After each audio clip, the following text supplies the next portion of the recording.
Bismillahirrahmanirrahim.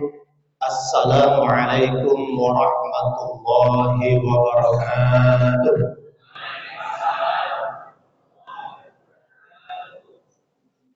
Alhamdulillahirabbil alamin. Wassalatu wassalamu ala asyrafil anbiya'i wal mursalin sayyidina wa maulana Muhammadin wa ala alihi wa sahbihi ajma'in. Amma ba'd. Pengurus Masjid Paripurna Darul Aman yang kami muliakan, para tokoh masyarakat, alim ulama, cerdik pandai, Pak RT, PRW, Bapak Ibu Haji, jamaah sekalian yang dirahmati dan dikasihi oleh Allah Subhanahu wa Ta'ala. Apa kabar Bapak Ibu, sehat? Masih kuat puasanya? Mudah-mudahan kita diberikan istiqomah kekuatan oleh Allah sampai tuntas Ramadan kita. Amin ya Rabbal. Salawat dan salam tak lupa kita sampaikan kepada Nabi kita Muhammad sallallahu alaihi wasallam. Allahumma shalli ala sayyidina Muhammad wa ala ali sayyidina Muhammad. Tadi sudah kita dengarkan tausiah dari ananda kita. Bapak Ibu senang kalau punya anak bisa tausiah? Bangga anaknya bisa tausiah? Ini ada kaitan dengan materi kita membangkitkan pemuda Islam. Bahwa di antara yang harus kita bangkitkan di pemuda-pemudi kita adalah bagaimana sejak kecil mereka sudah dibiasakan dengan nilai-nilai Islam. Banyak orang tua yang lebih bangga anaknya viral di TikTok gara-gara joget-jogetnya dibanding orang tua yang bangga anaknya bisa ceramah seperti tadi. Makanya kaitan dengan pemuda ini tidak lepas dari peran kita sebagai orang tua. Judul yang diberikan ke saya, membangkitkan pemuda Islam. Saya lihat yang hadir di sini, ini pemuda tahun berapa ini kira-kira?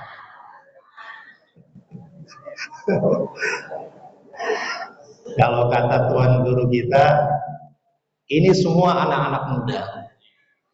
Anak muda yang terjebak di tubuh orang tua. Bapak Ibu jamaah sekalian rahimakumullah, walaupun temanya tentang anak muda, paling tidak mudah-mudahan ini bisa kita jadikan sebagai informasi atau juga mungkin materi untuk anak-anak kita yang masih muda. Ada kita masih punya anak-anak muda di rumah? Punya anak-anak muda di rumah, Bu? Ya, jadi materi kita bagaimana membangkitkan pemuda Islam. Ustadz, kira-kira yang mau dibangkitkan dari pemuda kita ini apa? Apa yang harus kita bangkitkan dari anak-anak muda kita sebagai penerus generasi Islam? Yang kita bangkitkan yang pertama adalah bangkitkan kesadaran spiritualnya. Bangkitkan kesadaran kepada ketuhanannya. Karena anak-anak zaman sekarang ketika dia jauh dari nilai-nilai spiritual, ketika dia jauh dari nilai-nilai agama, maka dia akan terlena dengan kondisi-kondisi zaman sekarang. Anak-anak muda yang bisa istiqomah untuk 5 waktu, sholat tepat waktu, itulah yang harus benar-benar kita pertahankan. Karena apa? Zaman sekarang luar biasa. Anak-anak kita, saya kebetulan sehari-hari mainnya dengan anak-anak muda. Saya ini guru, ngajarnya SMP dan SMA. Jadi paham betul karakter anak-anak kita, generasi-generasi kita, yang kadang-kadang kita cemas. Apa dengan mereka Indonesia akan kita titipkan?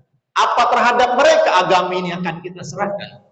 Maka kesadaran yang pertama, sadarkan mereka, nah, hidup ini ada yang mengatur, ada yang menguasai, hidup ini ada yang menggenggam dalam genggamannya, yaitu Allah Subhanahu wa Ta'ala. Sebesar apapun cita-citamu, sebesar apapun keinginanmu, kalau kau jauh dari Allah, tak akan pernah kau bisa mencapai apa yang kau inginkan. Tanamkan kesadaran seperti itu terhadap anak-anak kita, sehingga kemudian dia merasakan bahwa pentingnya untuk dekat kepada Allah Subhanahu wa Ta'ala. Dalam Al-Quran ketika bicara tentang pemuda, kita baca surahnya, surah yang disunnahkan di hari Jumat dan malam Jumat dibaca, yaitu surah Al-Kahfi. Surah Al-Kahfi itu surah berbicara tentang anak muda. Seorang anak muda, segerombolan anak muda yang Allah tidurkan selama 309 tahun. Allah dengan kuasanya Allah selamatkan mereka sampai kemudian tertidur selama 309 tahun. Mengapa anak-anak muda ini sampai terekam dalam Al-Quran? Sehebat apa mereka sampai kemudian kisahnya masuk dalam Al-Quran? Allah katakan mengapa mereka menjadi istimewa? Innahum fityatun amanu bi rabbihim wa zidnahum huda. Mereka bisa menjadi viral, namanya sampai kemudian tertulis dalam Al-Quran, kisahnya ada dalam Al-Quran, karena mereka yang pertama fityatun amanu bi rabbihim. Mereka adalah anak-anak muda yang beriman kepada Tuhannya. Maka untuk menjadi anak yang besar di masa depan tidak boleh lepas dari keimanannya kepada Allah Subhanahu wa taala. Bapak Ibu harus cemas kalau ada anak-anak kita yang melalaikan sholatnya. Jadi jangan dianggap biasa anak-anak kita itu mengabaikan sholatnya, karena dari situlah awal mula kesuksesan dia akan raih di masa depannya. Kalau ada anak yang menyepelekan panggilan-panggilan Allah, ada anak muda yang masih mengabaikan panggilan Allah, jangan harap nanti dia akan menjadi orang besar di masa yang akan datang. Anak-anak kita nih, kalau bisa subuhnya itu upayakan datang ke masjid. Bisa nggak kira-kira? Harus bisa. Kalau bangun subuh saja nggak bisa, apalagi mau membangun masa depan. Sementara kesuksesan diawali dengan bagaimana kita menyegerakan pagi kita menghadap Allah Subhanahu wa taala. Inilah para anak-anak muda, kalian tidak boleh terlena dengan masa, kalian tidak boleh terlena dengan kondisi zaman, tetap pada punya prinsip kapanpun, dalam waktu bagaimanapun, kondisi bagaimanapun, keteguhan, ketaatan kepada Allah itu nomor satu. Sampaikan kepada anak kita begitu. Paling enggak yang standarnya 5 waktu itu jangan sampai mereka lalai. Kami buat aturan kalau di tempat kami itu anak-anak di sekolah itu, saya bilang kalau kalian lewat dari azan sampai 30 menit itu berarti kalian sudah lalai dari panggilan Allah Subhanahu wa taala. Kami punya program itu, ada aplikasinya. Kalau anak itu lalai sholatnya lebih dari 30 menit, nanti ada laporannya. Di aplikasi itu ada laporan dari orang tuanya, tahuan. Oh, dalam seminggu ini berarti anak-anak kita ini lalai sholatnya berapa kali. Kalau sudah kita perhatikan betul bagaimana dia sholatnya baik, bukan hanya masalah mengerjakannya, tapi bagaimana 5 waktu ini kerjakan tepat pada waktunya, insya Allah awal mula kesuksesan dia itu berawal dari bagaimana dia sholatnya. Kalau dengan panggilan Allah dia abaikan, maka saya yakin susah dia untuk ke masa depan. Di Sukabumi sampai ada sebuah masjid yang viral, namanya Masjid Sejuta Pemuda. Itu isinya emang anak-anak muda semua. Harusnya begitulah. Darul Aman, mudah-mudahan ke depan begitu. Bagaimana yang aktif ini, barisan-barisan terdepan itu diisi oleh para anak-anak muda, karena mereka masa-masanya sedang kreatif. Kreativitasnya itu harusnya disalurkan untuk agama Allah Subhanahu. Yang terjadi sekarang kita sangat ironis, Bu, Bapak, kalau kita lihat bagaimana kasus-kasus zaman sekarang, kayaknya miris melihat anak-anak remaja kita. Sedih kita melihat para pemuda-pemuda kita yang kemudian tawuran, kasus narkoba, perkelahian, dan lain sebagainya. Kita sangat prihatin. Maka tidak lain, yang pertama yang harus kita bangkitkan adalah kesadarannya bahwa hidup ini ada yang mengatur, dan yang mengatur itu adalah Allah. Maka sekuat tenaga harus taat dengan aturan Allah Subhanahu wa taala. Aturan Allah yang pertama, jangan tinggalkan 5 waktu sholatnya, wabil khusus upayakan tepat pada waktunya. Karena kadang-kadang ini menjadi pengabaian. Dalam sebuah hadis dikatakan, hadis ini sifatnya umum, bahwa Di hari kiamat yang pertama kali nanti dihisap adalah sholatnya. Kalau sholatnya baik, maka baik seluruhnya. Kalau sholatnya rusak, maka rusak seluruhnya. Begitupun dalam kehidupan. Kalau di dunia ini sholatnya sudah baik, sholatnya sudah benar, sudah bagus, maka insya Allah. Bapak Ibu nggak usah cemas, Bapak Ibu nggak usah khawatir. Kalau anak kita 5 waktunya udah bisa berjamaah di masjid, sudah tepat waktu dia mengerjakan sholat-sholat wajibnya, insya Allah selamat dia ke depannya. Tapi kalau anak kita masih abai terhadap panggilan Allah, abai dengan suara azan, ini perlu menjadi keperhatian kita sebagai orang tua. Selamatkan anak muda yang pertama dengan cara kesadaran spiritual. Yang kedua harus kita sadarkan pada anak-anak kita bahwa hidup ini tidak untuk saat ini. Hidup ini akan masih panjang dan perjalanan mereka masih begitu panjang untuk mencapai kehidupan nantinya. Maka bagaimana nasib ke depan tergantung apa yang mereka kerjakan pada hari. Bagaimana nasib mereka di masa depan tergantung apa yang mereka buat saat ini. Hidup ini pilihan. Sampaikan ke anak-anak kita. Nah, hidup ini pilihan. Kamu mau sukses, kamu tentukan dari sekarang. Kamu mau susah ke depannya, ditentukan dari sekarang. Hidup itu pilihan. Nah, dalam memilih ini bisa diajarkan pada anak-anak kita. Kalau hari ini dia pilih adalah pilihan-pilihan pahit dalam hidupnya, maka senanglah nanti dia masa depannya. Tapi kalau yang dipilih saat ini pilihan-pilihan yang hanya menyenangkan dirinya, siap-siap dia akan susah ke depannya. Antara bangun subuh dengan tidur, tambah tidur, pilihan tuh. Pilihan kan?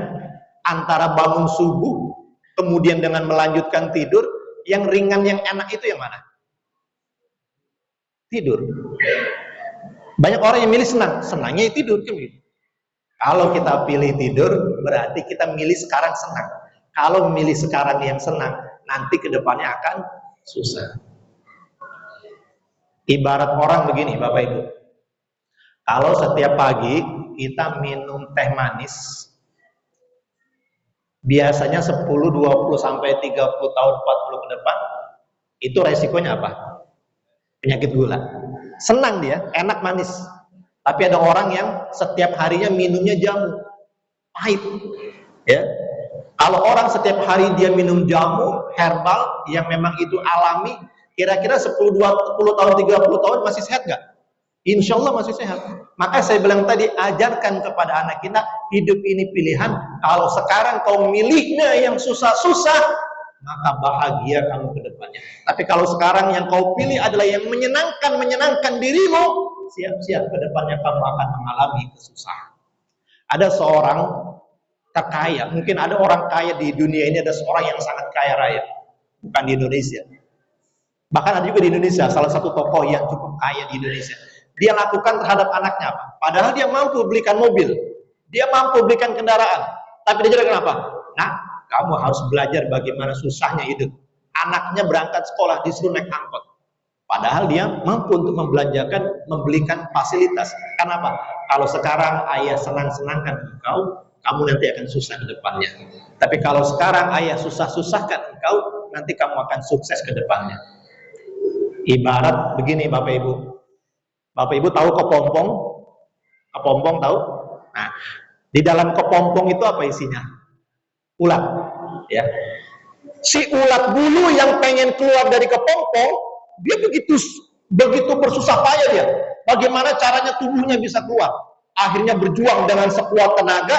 Apa yang terjadi? Begitu dia berhasil keluar, dia menjadi kupu-kupu yang indah. Dia bisa terbang kemana-kemari, dia bisa hinggap, menghisap madu, menghisap tanam-tanaman dan lain sebagainya. Kenapa? Dia prosesnya, perjuangannya sangat luar biasa. Tapi kalau ada kepompong, Bapak Ibu, Ibu ngeliat ada kepompong nih, Pak, ada kepompong tuh, nggak tega kayaknya ulat itu, kemudian dia berusaha sekuat tenaga, terus dibantu, diapain? Dibukain gitu. Maksud kita baik, daripada dia susah-susah kan, kita bukain ke kepompong. Kira-kira jadi apa itu? Nggak bisa ngapa-ngapain, badannya besar, akhirnya lama-lama apa? Mati. Nggak bisa diterbang. Itulah gambaran yang harus kita lakukan para anak-anak muda kita sekarang. Biarin dia capek, biarin dia lelah, biar dia susah, tapi dia suatu saat akan bisa terbang sejauh mata memandang. Tapi kalau sekarang kita manja-manjakan dia, kita bebas-bebaskan dia, kita bantu semua segala keinginan-keinginannya, siap-siap dia tidak akan bisa menjadi apa-apa, bahkan menjadi orang yang mungkin tak berdaya. Ini yang harus kita bangkitkan kesadaran di anak-anak muda kita. Nah, hidup ini adalah pilihan. Kau mau pilih menjadi orang yang sukses ke depan, maka susahlah pilih yang sekarang. Kau pengen bahagia ke depan, sedih-sedihlah sekarang. Bapak Ibu yang sekarang hadir di sini, yang saya yakin, ya, yang saya yakin menjadi orang-orang yang sukses. Coba ingat masa-masa kecil kita dulu. Apakah semua dengan segala fasilitas yang terpenuhi? Tidak. Ada di antara kita mungkin yang sekolah aja jauh jalan kakinya, kan begitu. Perjuangan. Ada yang di antara kita mungkin dikasih uang jajan juga mungkin seminggu sekali oleh orang tua kita. Sedih ceritanya. Semua orang-orang yang sukses berawal dari sebuah cerita yang sangat sedih. Tak ada ceritanya orang-orang sukses berawal dengan cerita-cerita bahagia. Maka ajarkan kepada anak-anak muda kita, nah, kalau kamu pengen nantinya bahagia, pilihlah sekarang sesuatu yang menyakitkan dirimu, sesuatu yang tidak mengenakan dirimu. Tidur pagi, bangun pagi itu susah, pilihlah itu dibandingkan kamu tidur. Menghabiskan waktu untuk baca buku itu susah, daripada kita mengambil handphone untuk kalian mainkan. Senang kalian main game, siap-siap susah kalian nanti di masa depannya. Tanamkan kesadaran, bangkitkan kesadaran bagi anak-anak kita bahwa hidup ini adalah pilihan. Yang ketiga, yang terakhir, ajarkan kepada anak-anak kita bahwa kalau kita menjadi anak muda saat ini, menjadi anak muda yang serba pengen instan, menjadi anak muda yang pengen serba terpenuhi, siapkah nanti kalau kalian punya anak dan anakmu jadi muda, kamu jadi orang tua yang bisa memenuhi segala keinginan anak. Saya baca dalam sebuah buku, sangat menyentuh dalam hati saya. Dalam buku itu keterangannya begini: beruntunglah kalian dilahirkan dari rahim seorang orang tua yang kaya, yang kemudian kamu bisa menikmati kehidupan. Kira-kira anakmu nanti apakah seberuntung dirimu dilahirkan juga dari rahim dan orang tua yang kaya raya? Maka kalau nanti kalian pengen punya anak, dan anak, jadi Bapak Ibu sekalian, ternyata hidup ini pengulangan. Kalau anak kita saat ini susah, saat ini agak sulit diatur, itu biasanya nanti dia punya anak juga agak sulit. Ya. Saya ada kasus soalnya. Jadi waktu itu ada anak bermasalah. Ini anak bermasalah mulu sampai dipanggil kepala sekolahnya. Terus ketika dia dipanggil, saya tanya, Pak, saya heran nih, anak bapak ini setiap bulan ada kasus saja terus. Bandel banget, saya bilang. Kalau boleh tahu dulu bapak waktu mudanya gimana sih? Kata dia apa? Saya jauh lebih bandel lagi Ustaz dari itu. Itu real. Saya dengar sendiri ada pengakuan orang tua bahwa ketika dulu dia jadi anak menyusahkan orang tuanya, ketika dia jadi anak merepotkan orang tuanya, maka nanti tunggu suatu saat nanti ketika kau punya anak, kau akan jauh lebih direpotkan dan disibukkan lagi dengan anak. Maka nak, kalau sekarang kamu jadi pemuda, menjadi anak dari orang tuamu, kau bahagiakan mereka, kau senangi mereka, kau penuhi kebutuhan-kebutuhan mereka. Suatu saat nanti ketika kau punya anak, kau pun akan dilakukan seperti itu oleh anak-anak. Maka tanamkan kesadaran seperti itu, bangkitkan kesadaran mereka semua, maka insya Allah anak-anak kita nilai spiritualnya bagus, kemudian punya visi ke depan apa yang akan mereka tuju, dan yang ketiga, mereka punya gambaran bahwa ke depan ketika dia punya keturunan, dia ingin membahagiakan keturunan-keturunannya. Mudah-mudahan 3 hal ini kita bangkitkan kepada pemuda-pemudi kita. Jangan sampai terlena. Saya ingatkan lagi Bapak Ibu, jangan terlalu memanjakan anak-anak kita, apalagi dia usia muda. Jangan sekali-kali selalu serba terpenuhi. Kadang-kadang susahnya tuh begitu, ya. Saya bahkan di Jakarta dulu ketika bertugas di sekolah, ada anak SMA, salah satu anak seorang artis terkenal, ya, saya nggak sebutkan namanya, dia diva Indonesia. SMA anaknya itu masih punya baby sister. sudah SMA masih punya baby sister, jadi disiapin tuh setiap hari makanannya disuapin segala macam. Saya bilang kalau kita manja-manjakan anak kita, ya, kita terus penuhi sebuah keinginan-keinginannya. Ingat cerita kepompong tadi lah tuh. Ya. Jadi kalau perlu anak kita buatlah dia susah, masukkan dia ke pesantren, kasih dia pembelajaran yang bisa kemudian dan fight untuk kedepannya. Karena kalau kita sekarang manja-manjakan dia, kita penuhi segala keinginan-keinginannya, kita penuhi segala kebutuhan, segala yang dia mau. Ma minta handphone, beli. Ma minta Honda, beli. Ma minta. Saya yakin suatu saat dia akan terjebak dalam kehidupannya yang akan menyusahkan kita selaku orang tua. Boleh kita penuhi keinginan anak-anak muda kita, boleh kita penuhi segala yang dia minta, tapi ingat, ada sebuah perjuangan yang harus dia lakukan. Oke, kamu boleh mama belikan handphone dengan syarat 5 waktumu harus di masjid selama 40 waktu, 40 hari, 40 malam. Kalau kamu sanggup itu, handphone hadiahnya. Boleh, ayah akan belikan kamu sepeda motor Honda dengan syarat kamu hafalkan juz 30 dan suatu saat kamu jadi imam di sebuah masjid. Ada tantangan, jadi anak kita belajar bagaimana hidup ini harus dengan perjuangan supaya dia mentalnya menjadi kuat, menjadi orang-orang pemenang dan sukses di masa yang akan datang. Mudah-mudahan manfaat. Mohon maaf jika ada kesalahan. Billahi taufiq wal hidayah. Assalamualaikum warahmatullahi wabarakatuh.